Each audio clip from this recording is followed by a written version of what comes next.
এটা কি সমস্যা এখানে?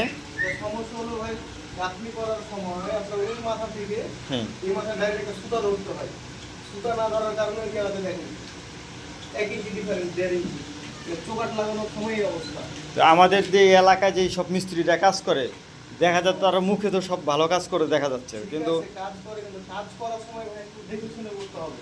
তাছাড়া এরকম প্রবলেম হলে তো মা যদি ঝামেলা নাই কাজ এটা এই ওয়ালটা তো খরচ বেড়ে যাচ্ছে গা, অবশ্যই খরচ বাড়ছে। প্লাস্টারের খরচ বেড়ে যাচ্ছে তাই মনে হচ্ছে আমার কাছে। কালি বেশি খাওয়া লাগবে, চোকাট সোজা করতে পারবো না আমি, প্লাস্টার বাঁকা হইব, এটার কারণে একটু সমস্যা হবে। যদি ওরা দেখে শুনে কাজ করতো তাহলে মনে হয় সমস্যা হইতো না।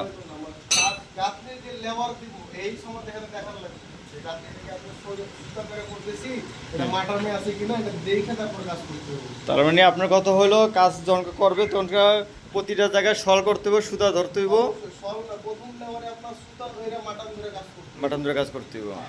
মাপ খুব ঠিক না রাখলে কাজের প্রবলেম। তো অনেকেই তো এই সমস্যাটার ভিতরে পড়তেছে। তো আমি তো দেখলাম যে অনেক সাইডে গেলে এই গাঁথনিতেই প্রবলেমটা ফেস করা লাগতেছে, বা সিলিংয়ে যে সমস্যাটা দেখা যাইতেছে। গাঁথনিতে মেইন সমস্যা হলো গাঁথনিতে, গাঁথনি করার সময় তো সুবিধা করে করতে হবে। ও, তাহলে এটা তো মোটামুটিভাবে চাপাই দেওয়া করা যাবে না? হ্যাঁ, এটা সময় এখন করতে হবে। ঠিক আছে, ধন্যবাদ।